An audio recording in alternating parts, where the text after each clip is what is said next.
It's Rabbi Boxed here, back with Parashat HaShavua, Torah portion of the week. This week we are in Parashat Va-eira, still in the book of Exodus, Exodus chapter 6, verse 2 through chapter 9, 35. At the very beginning of this Torah portion, we find Moses being spoken to by God in reference to what he is to do, what God wants Moses to do. And so here are the first few lines. Vaydeber Elohim el Moshe vayomer elav ani Adonai ve'era el Avraham el Yitzchak ve'el Yaakov ve'el Shaddai ushmi Adonai lo nodati lahem. God spoke to Moses and said to him, I am the Eternal. I appeared to Abraham, Isaac, and Jacob as El Shaddai, but I did not make myself known to them by my name, Adonai. The Tetragrammaton, Yud He Vav He. I also established my covenant with them to give them the land of Canaan, the land in which they lived as sojourners. I have now heard the moaning of the Israelites because the Egyptians are holding them in bondage, and I have remembered my covenant. So he then goes on to tell Moses that Moses is to go to the Israelite people and tell them that he is coming as representative of God, that they are going to be taken care of, that God is going to free them from slavery. And then Moses is to go to the Pharaoh and tell Pharaoh, the king of Egypt, to let the Israelites depart from his land. Moses replies, I'm tongue tied. Why would the Pharaoh or the Israelites listen to me? And God tells Moses, reassures Moses, Aaron, your brother will be with you. I will be with you. You will be fine. So Moses does this. He goes to talk to the people. The people basically not necessarily laugh at him, but kind of disregard him. And the exact response that they say is,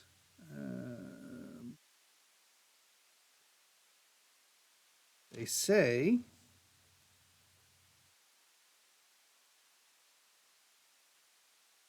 uh,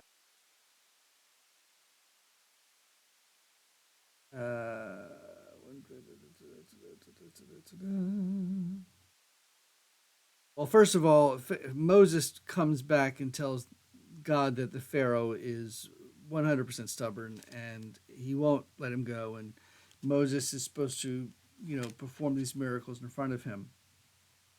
And then we begin to see the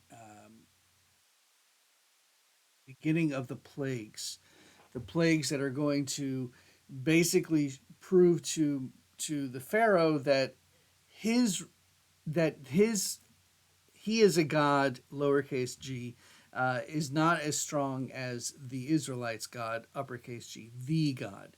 That anything that Pharaoh's courtiers or his magicians can do, that Moses will be able to do, but much stronger. And these particular plagues are being brought to prove to Pharaoh of God's strength, but also to prove to the Israelites that God really is as strong as God says that God is, and that God is really going to take care of them and protect them. And this goes on for, as you know, the rest of this parsha and even into the next parsha. And so, what we have first of all is we have frogs. Well, we have blood first. That's the first. The first plague is that the Pharaoh, or let's say the Moses turns the blood of the Nile into blood, and then we have frogs. And each time Pharaoh is pleading with Moses to tell God to stop, stop, stop.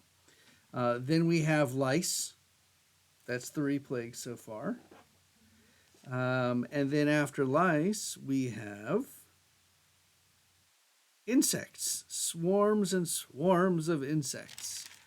And then after insects, we have boils, skin disease, skin disorder. And then after that, we have the hail, uh, and then darkness.